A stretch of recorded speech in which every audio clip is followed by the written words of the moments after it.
이제 오늘 저는 여러분과 함께 출애굽기 14장 1절로부터 14절에 기록된 말씀으로 장애물 경주라는 제목을 가지고 은혜를 나누겠습니다. 일반 경주 중에서도 장애물 경주가 가장 힘이 드는 다른 박질인 것입니다. 목표를 향하여 전력으로 뛰어가는데 그 전력으로 뛰어가는 앞길에 여러 가지 장애물을 두어서 이것에 걸려 넘어지면 상처를 입고 목표 도달에 실패하고 마는 것입니다. 그러므로 목표에 도달하기 위해서는 전력을 기울여서 이 장애물을 뛰어넘어야만 되는 것입니다. 우리의 신앙생활은 여러분 평범한 질주가 아닙니다. 천국까지 신앙의 목표를 두고 인생의 삶의 경주를 달려가는 데는 수없이 많은 장애물을 뛰어넘어야 되는 것입니다.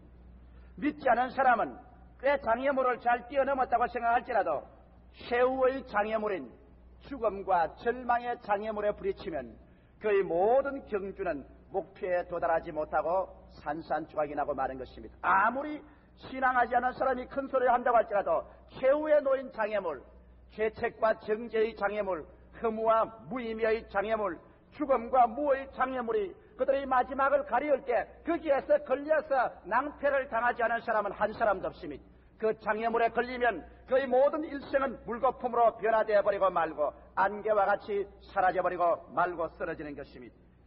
그러나 우리 주를 믿는 사람들은 안 믿는 사람과 똑같이 너나 할 것 없이 장애물을 뛰어넘어야만 합니다. 그러나 우리가 장애물을 뛰어넘을 때는 믿지 않는 사람과 같은 태도로서 장애물을 뛰어넘지는 않습니다. 물론 우리도 장애물에 걸려서 넘어지기도 하는 것입니다. 그러나 우리는 장애물을 극복하고 일어날 수 있는 하나님의 약속과 은총과 성령의 도우심이 우리 가운데 있는 것입니다. 저는 오늘 이 시간에 장애물을 뛰어넘어가는 데 있어서 승리를 가져오는 결정적인 요소인 우리 마음의 태도, 장애물에 부딪혔을 때 그 장애물을 뛰어넘는 우리 마음의 자세, 이 문제에 관해서 여러분과 함께 말씀해 드리므로 여러분의 인생을 일생 동안 뛰어갈 때 승리로 피투성이 되지 않고 뛰어가는 데 도움이 되고자 하는 것입니다. 첫째로 여러분과 함께 알아보고 싶은 것은 이스라엘 백성이 430년 동안 애굽에서 역사적으로 종노릇을 했습니다. 그리고 난 다음 그 애굽 사람들을 종살이하는 그 포악한 지구에서 모세가 80에 그 사람들을 물리치고 이스라엘 백성들을 해방시켜 홍해수를 건너는 장면, 여기에서부터 이스라엘의 여행에는 벌써 장애물 경주가 시작된 것입니다. 애굽에서 출발하여 적과 꿀이 흐르는 가나안 땅을 향해서 오는 곳에는 끝없는 계속된 장애물이 있었습니다. 모세의 능력 있는 기도와 하나님의 축복을 통해서 430년 동안 종살이하던 땅에서 300만 이스라엘 백성을 자유 해방시켜 모세가 앞장서서 대군중을 이끌고 홍해수까지 다가오게 된 것입니다.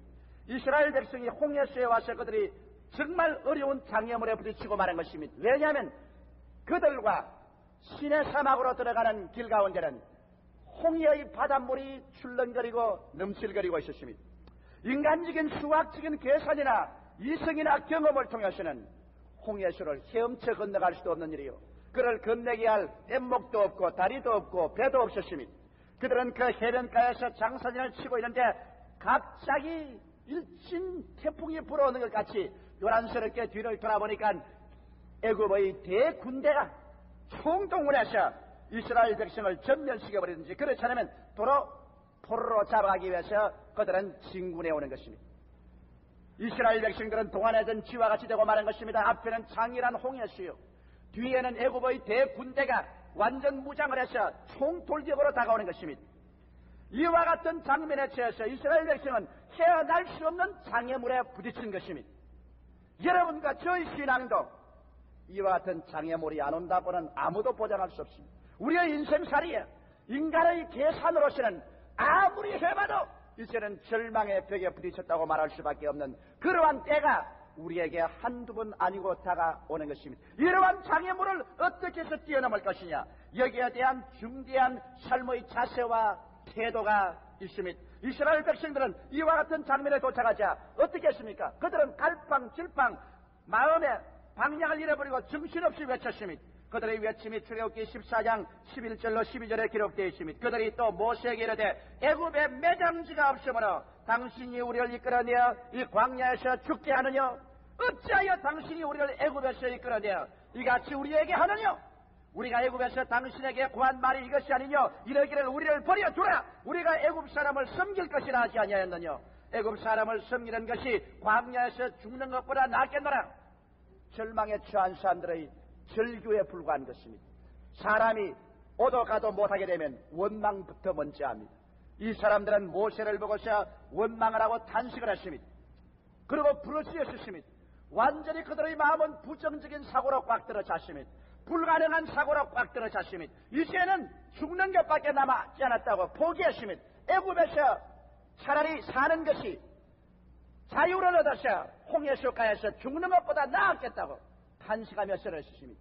완전히 그들의 삶의 태도는 부정적인 자세와 불가능의 사고방식으로 죽음을 받아들인 것입니다. 그러나 똑같은 시간에 똑같은 자리에서 똑같은 운명의 장애물을 맞이했는데 모세의 태도는 그렇게도 다를 수가 없습니다. 모세는 출애굽기 14장 13절로 14절에 그런 외쳐 말하기를 모세가 백성에게 이르되 너희는 두려워 말고 가만히 서서 여호와께서 오늘날 너희를 위하여 행하시는 구원을 보라. 너희가 오늘 본 애굽 사람은 또다시는 영원히 보지 못하리라. 여호와께서 너희를 위하여 싸우시리니 너희는 가만히 있을지니라. 할렐루야. 모세 여러분 신앙 고백을 보십시오. 그는 일반 대중과 하늘과 땅 차이의 차이가 있습니다. 그는 두려워하지 말라고 말했습니다. 그리고 하나님께서 우리를 위해서 행하시는 역사를 보라고 말했습니다. 주님께서 직접 싸워서 승리를 주실 것이라고 말한 것입니다. 무엇이 이들을 이렇게 다르게 만들었습니까? 인생을 사는 데는 사람들이 다 이지하는 자원이 있습니다. 이스라엘 백성들은 그들은 인간에다가 그들의 모든 삶의 자원을 이지했습니다. 그러므로 인간의 이성과 인간의 지식이 막다른 골목에 처할 때 인간적인 자원이 말라버리면 절망밖에 없습니다. 그러나 모세는 그가 인생을 살아나가는 데 있어서 인간적인 자원을 의지하지 아니하고 하늘을 지으시고 땅을 지으셨으며 인생의 생사화복을 주장하시고 없는 것을 있게 하시고 있는 것을 없게 하시는 무궁무한한 영원한 자원 되시는 만군의 여호와 하나님을 자원으로 삼은 것입니다. 하나님을 자원으로 삼은 모세에게 두려워할 것은 없습니다. 인간의 절망은 하나님의 기회인 것입니다. 인간의 불가능은 하나님의 가능의 출발인 것입니다.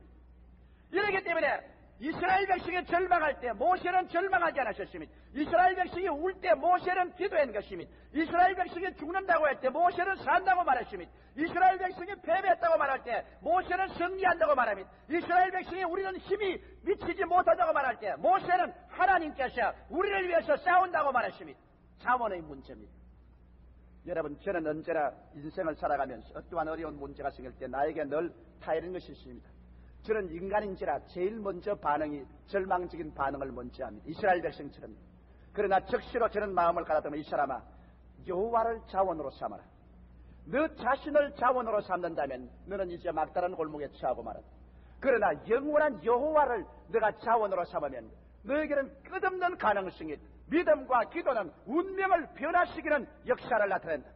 그래서 내 인생의 태도와 자세를 바로 잡았을 때마다 하나님의 능력은 나타나는 것입니다. 에베소서에 보면 하나님께서 우리 온갖 구하는 것이나 생각하는 것에 더 넘치도록 능력한다고 말한 것입니다. 우리의 구하는 것과 생각하는 것은 우리 마음의 태도인 것입니다. 우리의 생각의 그릇이 잘못 잡혀 있으면 하나님께서 아무리 부어주려 해도 그릇이 없기 때문에 부어줄 수가 없는 것입니다. 삶의 태도, 이것보다 중요한 것이 없습니다. 성경은 우리에게 말씀하시기를 지킬 만한 것보다 내 마음을 지켜라. 생명의 근원이 거기에서 나오나니라. 할 수 있거든이 무슨 말이냐? 믿는 자에게는 능치 못하심이 없나니라. 내 믿은 대로 될지어다. 마음의 자세, 이것이 똑같이 애굽에서 나와서 똑같이 홍해수의 장벽에 취하여 인생의 장애물에 걸렸었을 때 이스라엘 백성의 자세와 모세의 자세를 확실하게 분리시킨 것입니다. 누가 이겼습니까?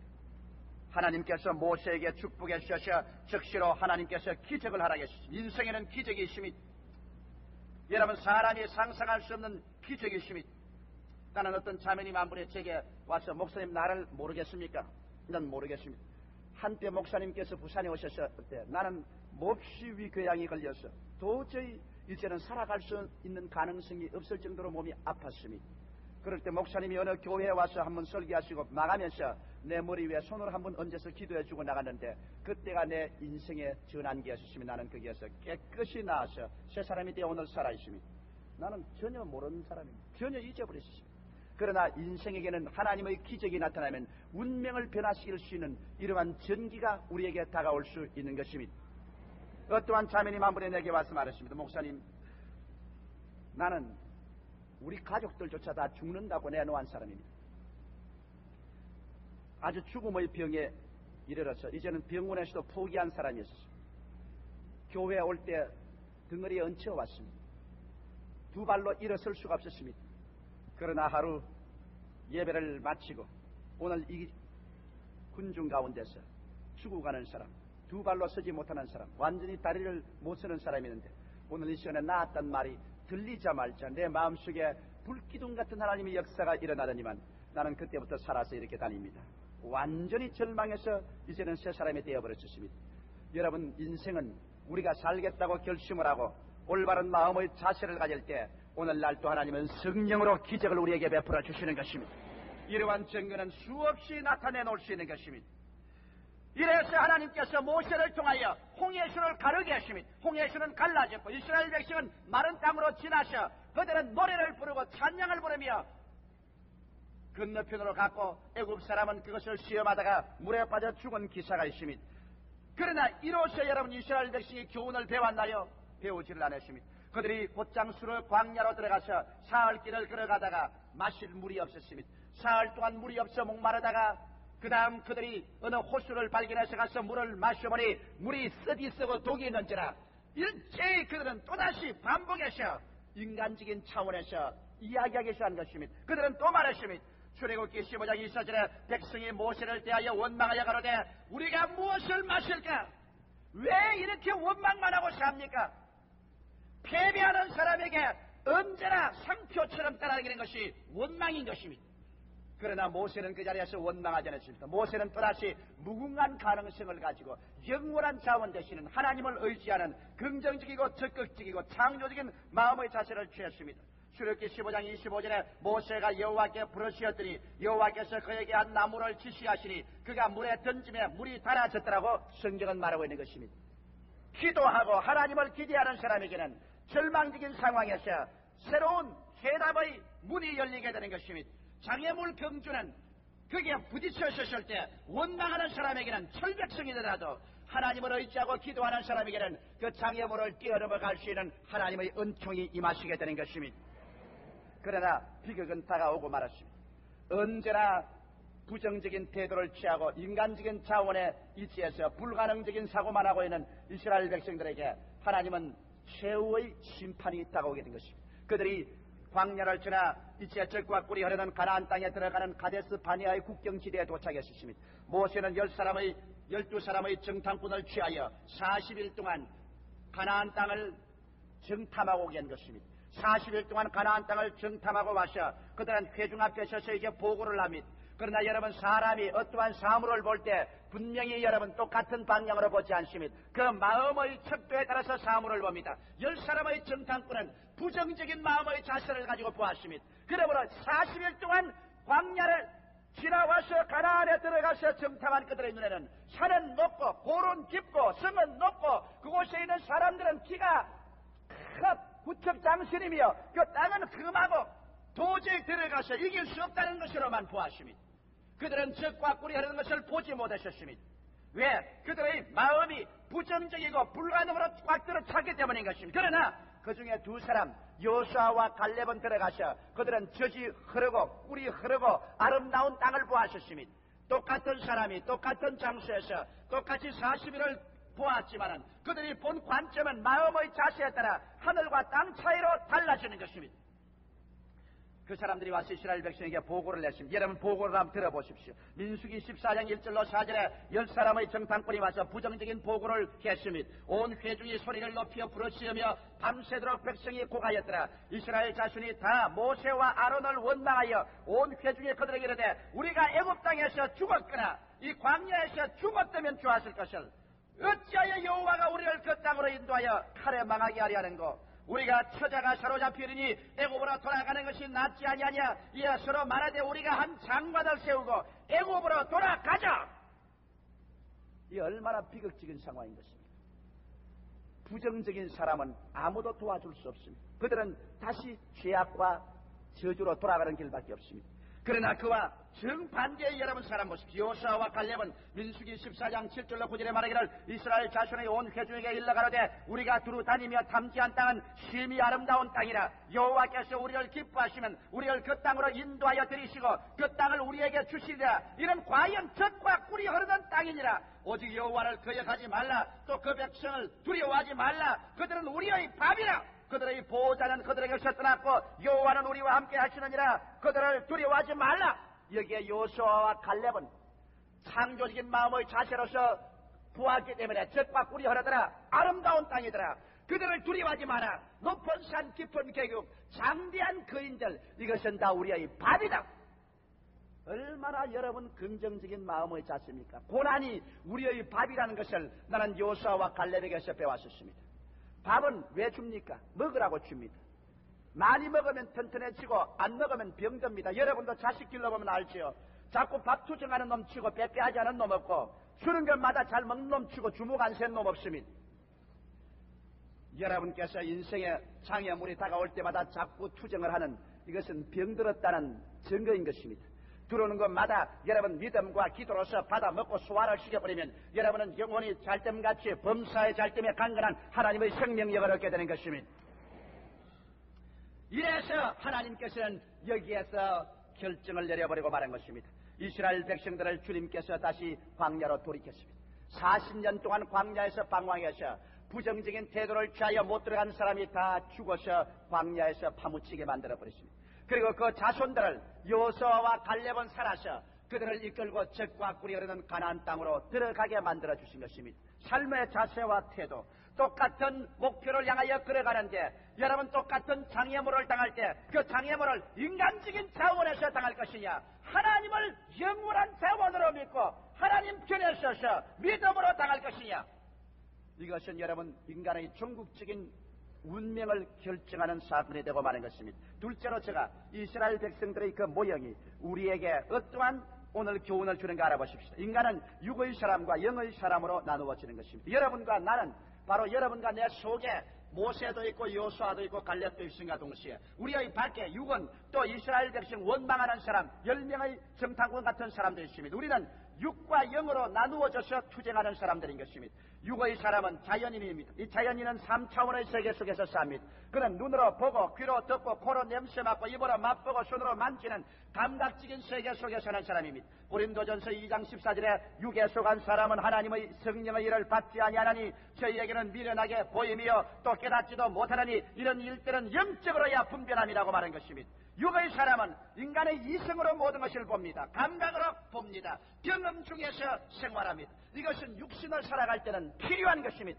인간을 살아갈 때는 여러분 이와 같이 이성도 감각도 경험을 저버리고 살 수는 없습니다. 그러나 이러한 사람은 육신적인 차원의 생활밖에 못합니다. 이러한 사람은 인간적인 생의 차원을 가지고서 인간적인 힘으로 투쟁하다가 인간의 이성과 인간의 감각과 인간의 경험이 막다른 골목에 취하면 두 손을 들어버리고 마는 사람인 것입니다.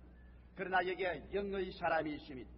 이 사람은 신앙인인 것입니다. 이 신앙인은 3차원의 세계를 다스리고 그를 창조하고 지배하는 4차원의 소속에 들어간 사람인 것입니다. 이러한 사람은 예수 그리스도를 구주로 믿고 보혈로 씻음받고 성령이 임하여서 이제는 없는 것을 있게 하시고 있는 것을 없게 하시는 창조적인 세계 4차원의 세계에 가입해 들어간 사람이 바로 영의 사람인 것입니다. 그러므로 영의 사람은 4차원의 세계와 대화를 가집니다. 이것이 기도입니다. 영의 사람은 4차원의 세계의 메시지를 받습니다. 이것이 바로 성경입니다. 영의 사람은 바로 4차원의 능력을 가지고 기적을 창조합니다. 이것이 바로 믿음인 것입니다. 로마서 8장 9절엔 말하기를 만일 너희 속에 하나님의 영이 거하시면 너희가 육신에 있지 아니하고 영에 있나니 누구든지 그리스도의 영이 없으면 그리스도의 사람이 아니라고 말하셨으니 오늘 예수를 구주로 믿으시면 아멘 하십시다. 그러면 여러분 속에 하나님의 영이 거하시는 것이요, 하나님의 영은 4차원의 영이요, 여러분 속에 4차원의 세계가 들어온 것입니다. 하나님의 영이 계신 사람은 4차원의 세계를 받아들이는 사람인 것입니다. 그렇다면 4차원은 3차원을 다스리는 것입니다. 2차원은 1차원의 평면을 다스립니다. 공간은 2차원을 다스리는 것입니다. 그리고 또 3차원은 2차원을 다스리고 4차원은 3차원을 다스립니다. 오늘 우리가 하나님의 성령의 능력으로 말미암아 예수 그리스도 이름으로 아버지와 대화하고 기도함으로 말미암아 우리가 써야 있는 선이나 1차원의 선이나 2차원의 평면이나 3차원의 이런 공간이나 이러한 것은 기도와 믿음으로 변화시킬 수가 있는 것입니다. 할렐루야.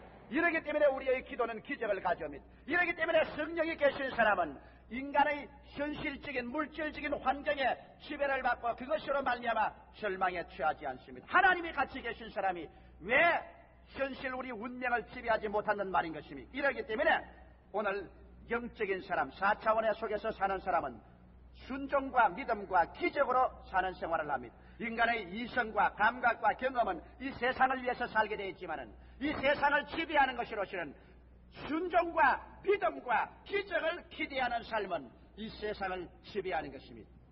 그러면 셋째로 하나님의 사람들이 어떻게 순종과 믿음과 기적을 가지고 살 수 있는 것을 말씀해드리고 오늘 예배를 빌하겠습니다. 우리는 믿음으로 말미암아 사는 사람들이기 때문에 전적으로 하나님께 순종해야 됩니다. 여러분, 순종이라는 것은 우주의 절대 권위자인 하나님을 인정하는 것이 즉 순종의 생활인 것입니다. 오늘날 세상 사람들은 하나님을 인정하지 않습니다. 그런 권위를 인정하지 않기 때문에 아무도 자기를 지배할 사람이 없습니다. 그러나 우리는 알파요 오메가 되시고 처음과 나중에 되시며 시작과 끝이 되신 창조주 하나님을 인정합니다. 그리고 그 하나님 앞에서 우리는 그 절대 권위 앞에 무릎을 꿇습니다. 순종이 우리의 기적적인 삶의 첫 출발이 됩니다. 내 마음대로 살고 난 다음에 하나님의 능력을 기대할 수는 없습니다. 그러므로 순종이 제사보다 낫고 하나님 말씀 듣는 것이 수양의 기름으로 드리는 것보다 낫다고 성경이 말한 이유가 거기에 있는 것입니다. 오늘 이러므로 여러분, 우리가 하나님께 순종할 수 있는 길은 하나님의 아들 예수를 믿는 길인 것입니다. 하나님이 세상을 이처럼 사랑하사 독생자를 주시니 누구든지 저를 믿으면 멸망하지 않고 영생을 얻으라고 말했습니다.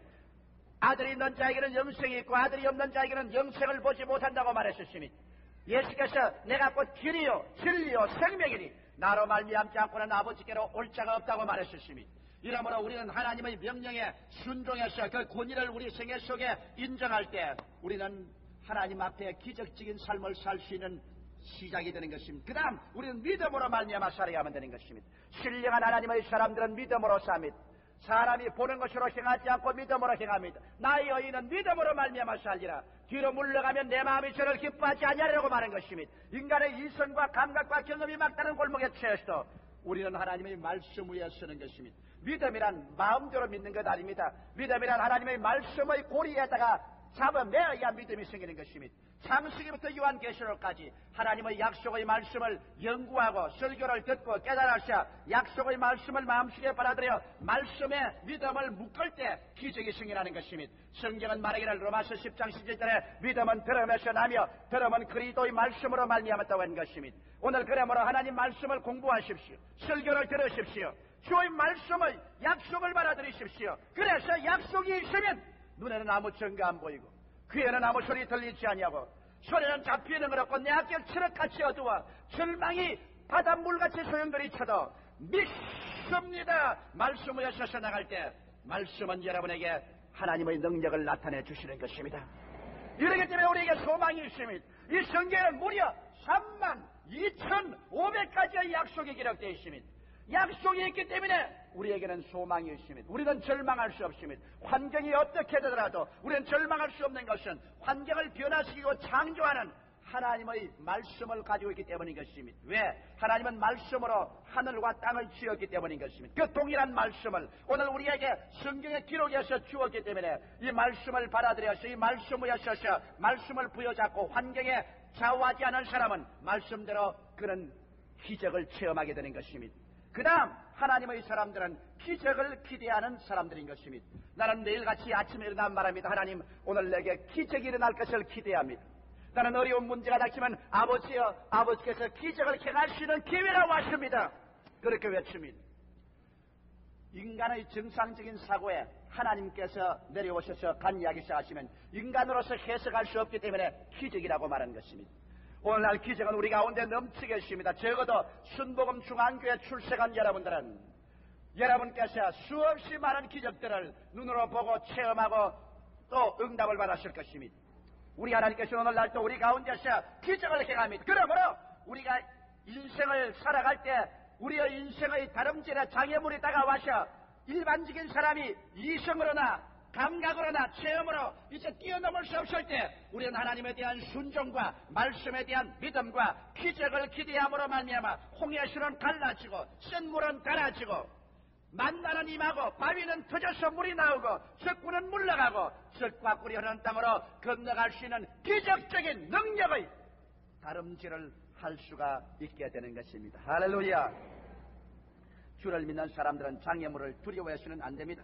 고린도전서 10장 13절에 사람이 감당할 시험 받기는 너희에게 당한 것이 없나니 오직 하나님은 미쁘시사 너희가 감당치 못할 시험 당함을 허락지 아니하시고 시험 당할 점에 또한 피하기를 내사 너희로 능히 감당케 하시나니라고 말씀하셨습니다.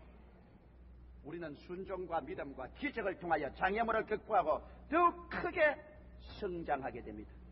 예수님을 사랑하는 여러분, 우리들은 3차원의 세계 속에서만 사는 사람이 아닙니다. 선과 평면과 공간만 가지고 사는 사람들이 아닙니다. 우리는 성령 4차원을 모시고 사는 사람들인 것입니다. 할렐루야. 성령이 계신 곳에는 4차원의 세계가 와 있습니다. 이 성령께서는 모든 3차원의 세계를 다스립니다.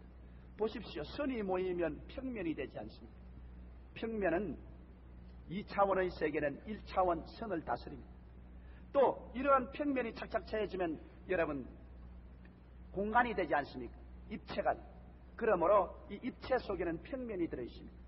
3차원의 세계는 2차원을 다스립니다. 그렇다면 이 입체 공간은 그것을 만드시고 품으시는 성령 안에서는 언제나 변화가 되는 것입니다. 이렇기 때문에 창세기에 땅이 공허하고 혼돈하며 흑암이 깊음을 쓸 때 하나님의 신이 지구를 안고 운행하시더라더니 빛이 있어라, 빛이 있었고 공장이 생겨라, 공간이 생겼고 묻이 드러나라, 묻이 드러난 이유는 4차원은 3차원을 생산해냅니다. 3차원은 2차원을 만들어냅니다. 2차원은 1차원을 만들어냅니다. 그렇기 때문에 하나님의 성령이 계신 사람은 기도와 믿음과 기적을 통하여 우리의 현실적인 세계를 변화시키는 기적을 가져올 수 있는 것입니다. 할렐루야. 예수 믿는 것은 성령이 계신 사람은 기적이 오게 마련되어 있는 것입니다.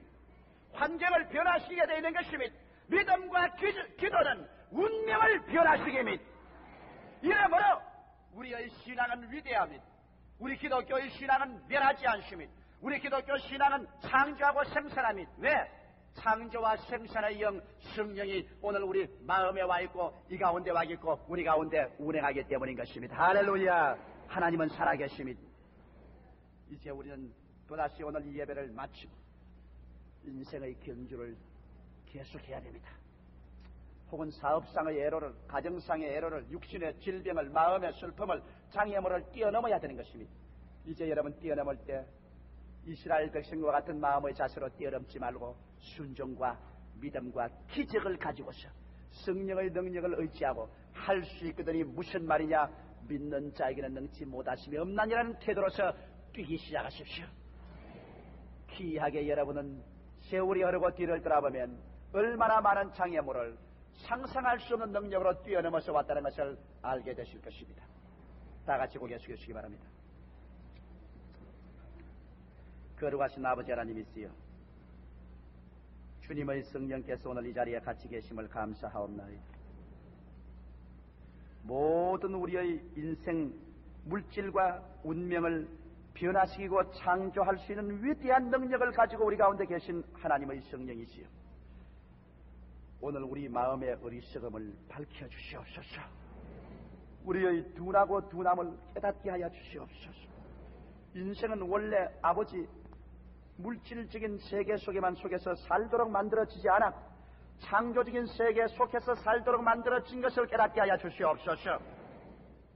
하나님 아버지, 죄를 지어서 우준함으로 말미암아 지혜롭다 하나 어리석기 짝이 없이 되어 썩어질 것밖에 바라보지 못하는 어리석음을 주님 깨우쳐 주시옵소서.